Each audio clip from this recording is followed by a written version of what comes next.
Bonjour tout le monde, good morning, and thank you for the opportunity to speak on Norway's security interests in the Arctic, and particularly on the maritime aspect of them.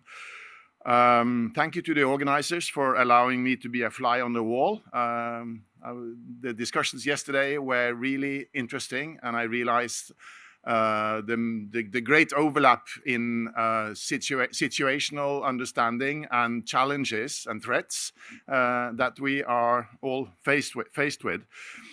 I'm going to talk a little bit about the background on the Norwegian part of the Arctic, and then I'll look at our security interests, on how geopolitics and Russia's activities in the north are reshaping the region, and then I'll talk about measures that Norway is taking to maintain stability and deterrence.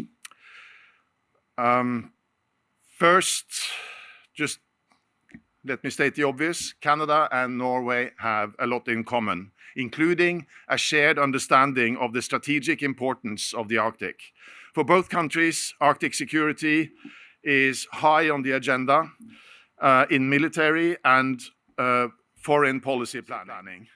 We cooperate and coordinate closely through both political dialogue and concrete activities under a memorandum of understanding that was signed in 23 for military cooperation, and a letter of intent signed by our two coast guards in 24, so very recent. We both recognize that the Arctic is a place where climate, geography, and geopolitics converge. A place where melting ice opens up not just new sea routes, but also new questions about power, security, and responsibility. Climate change is real, whether we believe it's man-made or not. We still need to relate to the consequences of climate change, because that has happened on this planet for millions of years. As we all know, as the ice recedes, opportunities and vulnerabilities emerge side by side. What was once a region defined by scientific cooperation is now a region where deterrence, sovereignty, and hybrid threats are part of the daily vocabulary of security policy. These developments are not abstract, neither for Canada nor for Norway. We are both Arctic nations, but our Arctic is much more hospitable than yours. On our side of the Atlantic, nearly 1 in 10 Norwegians live north of the Arctic Circle. You can see the Arctic Circle is cutting the country in two. Yes, northern Norway is more sparsely populated, but still it's populated, and we want to keep it that way. The reason for this, the reason for the fact that people prefer to live there is, of course, the Gulf Stream. Through its extension, the North Atlantic current, it brings warmer water from the Gulf of Mexico, or Gulf of America, if you like, all the way around the northern tip of Norway and slightly into Russia. And we'll see why that is important for Russia. The water obviously cools down on the way from the warm Gulf. But in the middle of the winter, there's normally no sea ice blocking access to harbors in Norway and in the maritime area around Norway. So we don't have and we don't need icebreakers.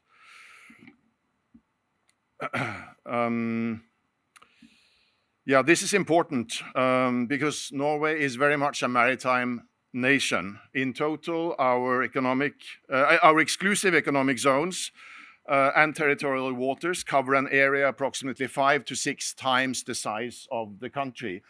And the green little spaces, if you can see them from afar, are areas where the Norwegian government is handing out licenses to explore for petroleum and gas, for oil and natural gas.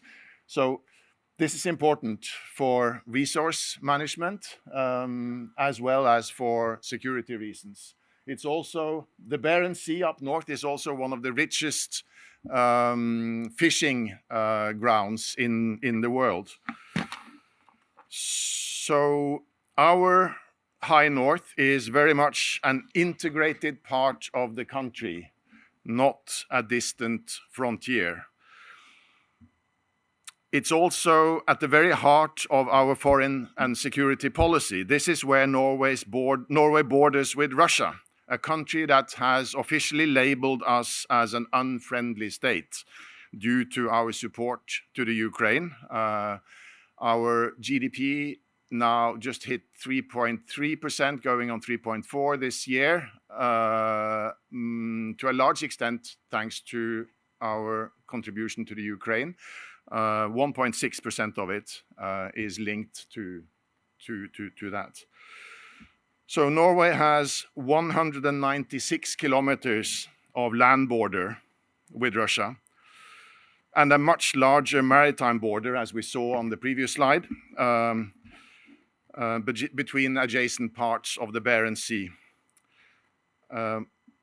Only around 200 kilometers from this border, in the area around Murmansk and Severomorsk, Russia maintains a heavy concentration of military capabilities, as I'm sure you are all aware. You don't need a civilian to tell you that. So benefiting from the last stretch of ice-free coastline created by the Gulf Stream, this is the home of the Russian Northern Fleet, with its strategic submarines, surface vessels, supporting air and ground forces, and sophisticated military infrastructure. Other than in its far eastern parts, Russia has no other access to the open ocean that does not require vessels to navigate through a narrow passage with NATO on both sides. Norway's Arctic vicinity, therefore, represents a critical region in terms of situational awareness, deterrence, and maritime security for ourselves and for our allies in NATO. So let me take a closer look at three topics. First, Norway's overarching security interests in the Arctic. Secondly, how geopolitical turbulence, particularly Russia's behavior, is reshaping the region. And thirdly, the importance of maritime security and the measures that Norway is taking to maintain stability and deterrence. So first, the overarching security interests. Yesterday, we heard General Carignan talk about the importance of domain awareness and asserting sovereignty and projecting power instead of establishing bases. That's exactly what we are trying to do. Our goal is to ensure credible control over, credible control over the territory, the waters, and the airspace in the high north. Presence is key. In short, if one of the strategic submarines leaves port in Severomorsk, we should detect it, and we will share that information with you and other allies. Second, stability and predictability. Norway seeks to avoid escalatory military dynamics. Historically, the Arctic has been a region of dialogue, even during the Cold War. Norway continues to believe in diplomacy, transparency, and adherence to international law, particularly the UN Convention on the Law of the Sea.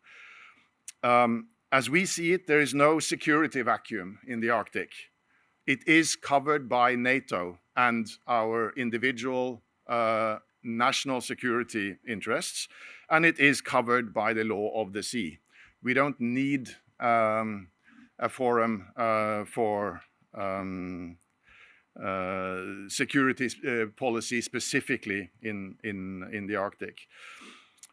Thirdly, responsible resource management. The Arctic is home to the world's richest fisheries, as I mentioned, and significant energy resources. Ensuring sustainable management is central to Norway's economic and environmental security. And it is central to securing thriving societies in the North. We don't want an empty North. Integration with NATO. Norway's security in the Arctic is deeply linked to allied presence and cooperation. Yet Norway also works to avoid unnecessary provocation. We have a tradition, or we have since 1949, we've had a few self-imposed restrictions.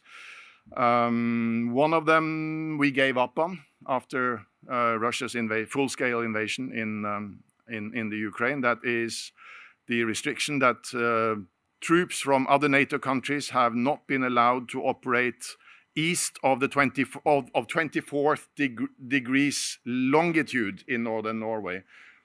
It's a very small map, but yeah, there is a line. That means no allied forces on exercises closer than 230 kilometers approximately from the border. That was given up for two reasons. One is the general geopolitical situation. And the second is, of course, the fact that Sweden and Finland joined NATO. We need to move east-west. We need to train with our new allies.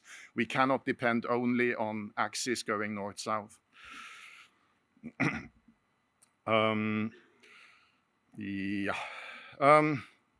So Norway's approach to the Arctic can be summed up as high visibility, low tension. This springs out from the dual policy of deterrence and reassurance that has been the basis for Norwegian security policy for more than 7 decades. It means, on the one hand, firmness in defense of sovereignty. We assert sovereignty through a strong military presence in our northern region, both on land and at sea. Also on behalf of our allies. We like to say that Norway is the NATO of the North in Europe, with eyes and ears on what our neighbor to the east is up to at any given time. And we share with our allies what we hear and see. Our armed forces are heavily concentrated up north, and we regularly host joint NATO exercises there. So firmness on the one hand, and then calmness in political attitude. Our neighbor to the east knows that we are predictable, we are principled, and we are non-confrontational. That's why we were able to keep channels of communication open also during the Cold War, and that is why, in spite of Norway's strong support for Ukraine today, we still managed to maintain contact with Russia on two important areas. One is the resource management, or particularly fisheries, the rich fisheries. We do talk about that. And we do cooperate on search and rescue. But that's about it these days. Where was I? Yes, the second topic I wanted to talk about is the geopolitical turbulence and Russia's evolving role. Russia remains the dominant military power in the Arctic, even as much of its conventional forces are committed to the war in Ukraine. The Northern Fleet remains central to Russia's strategic planning. In recent years, we have observed several changes in the north. We have observed an increased Russian modernization of its military installations in the Arctic. Many Soviet-era bases, airfields, and radar installations have been reopened, refurbished, and equipped with modern weapon systems. Military exercises in the north tend to be larger and take place more frequently than before, both on land and at sea. And we notice that Russia seems to be drawing on some of their conventional forces up here by the Norwegian border, for the war in the Ukraine. We've seen aircraft leaving with missiles, flying around Norway and all the way to the Ukraine and returning. We have recognized units from the bases on the Kola Peninsula, close to the Norwegian border, in the Ukraine. Secondly, expansion of air and maritime patrols. The Norwegian Defence Research Establishment, FFI, if someone has been in touch with them, they conduct research on behalf of the Norwegian Armed Forces. And recently they concluded that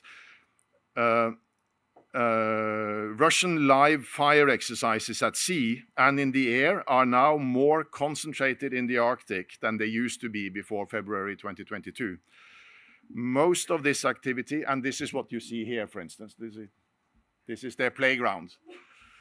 Most of this activity now takes place in the Barents Sea, partly in Russian waters, and partly in the Norwegian economic zone, i.e. more than 12 nautical miles from the coast. That's completely legal, but it should be alerted in advance. The trend is also that the areas are now closed off for civilian activities.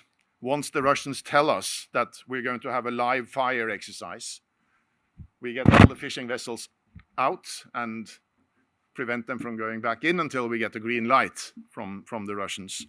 But that means they have to sail around, which incurs more higher costs, fuel costs, or they have to wait for several days before they can get access to traditional fishing grounds. And another change that we have observed is a more frequent, a higher frequency of GPS jamming affecting northern Norway and Finnish airspace. It's actually gotten so bad that the national authorities, the national security authorities, civilian security authorities, they don't want to be told every time this happens. They've officially said that don't tell us every time. GPS jamming has become the new normal. And then drones and unidentified maritime activity near the offshore energy platforms and subsea cables. I heard it. That was a topic yesterday as well. We're talking about hybrid warfare under the where do you draw the line? When is there a war going on? When is it provocations? When is it just subtle attempts of annoying? And when is it just a test to see the reactions? So this in itself could be a topic for a separate presentation. Let's just say that there have been many examples of such activities, not only in Norway. And of course, it remains a problem to attribute this to specific state actors. Sometimes we know, and sometimes we suspect, but to prove it is, as we have seen, it's hard. When a cable is cut, and yes, there were 2 Russian fishing vessels nearby, but were they fishing? Maybe the fish did go zigzag, so that they had to hunt them. And then overall, hybrid operations are aimed at testing thresholds and generating uncertainty. And all of this is happening in the midst of the collapse of the Arctic Council's security dialogue due to the Ukraine war. This has reduced communication channels that previously helped maintain stability. Now, security policy is not on the agenda in the Arctic Council as such. You don't have a working group with the Russians on security policy, but there is a security dialogue at a very overall level. My third topic is tools to preserve Norway. So what does Norway do? The Arctic is largely about the ocean. That's where military forces move around. That's where they position themselves, they carry out their exercises, and that's where offshore energy production takes place. This is also where fish stocks are harvested, and this is where vulnerable subsea cables carry data between Europe and North America. And that's where search and rescue operations are conducted.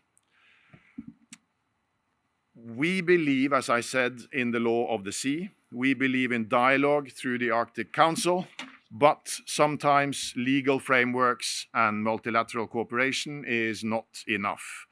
There are real and potential threats to our maritime security, including sabotage to vital infrastructure, cyber attacks, and jamming of GPS signals. Much of Norway's offshore energy production, subsea fiber optic cables, maritime sensors, and pipelines lie in exposed waters. Hybrid activities, including cable tampering, maritime drones, and covert mapping of seabed infrastructure, represent real and ongoing risks. And for the first time in 10 years, we have seen violations of Norwegian airspace by the Russians. This has happened 3 times recently. We don't know if it was intentional or a result of navigational errors, but it's still unacceptable. It lasted from 1 minute to 4 minutes. Maybe a test, or maybe just bad maps.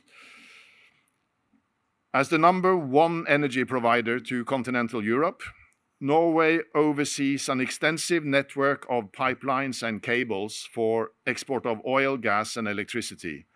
The safety of the subsea infrastructure is therefore of vital interest for hundreds of millions of people. It represents in response to the new security situation in the north, we work closely with our allies to strengthen maritime security.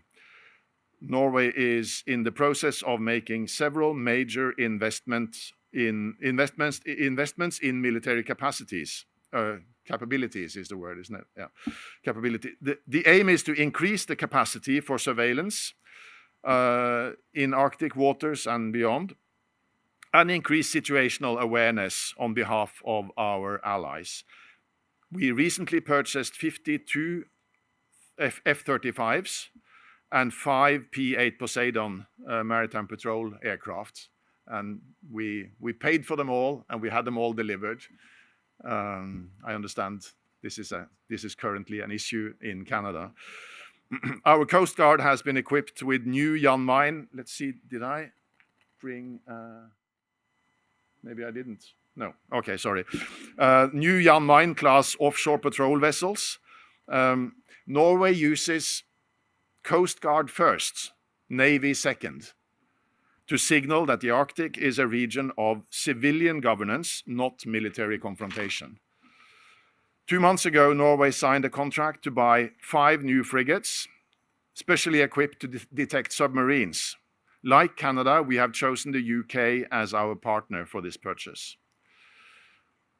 And like Rear Admiral Armstrong mentioned yesterday, we're in the process of convincing Canada to become the third partner in the German-Norwegian partnership on submarines. We hope Canada will join, and we are pleased to be one of only 2 competitors now, along with South Korea. The first delivery to Norway is scheduled for 2029, and I know that people who decide, and that's way above me, are very accommodating to getting Canada into the line, not put them at the back. So quick delivery is the intention. Ladies and gentlemen, I think we all agree that the Arctic is a region of global significance. Climate change, strategic competition, and global power dynamics will continue to intersect here. Norway will continue to be present in the Arctic. We will continue to be prepared. We will continue to be a reliable partner for our allies. That's why Norway's security interests in the Arctic, especially at sea, matter not only to us, but to all who depend on stable, predictable northern waters. And finally, if you allow me, a pitch for our security policy seminar in Ottawa on Monday 24th. If you come to me afterwards, I'll be happy to put you on the invitation list. We are going to have some really interesting speakers talk about hybrid threats in the Arctic. So that's a natural continuation of this event. Thank you so much, and I'm willing to take questions.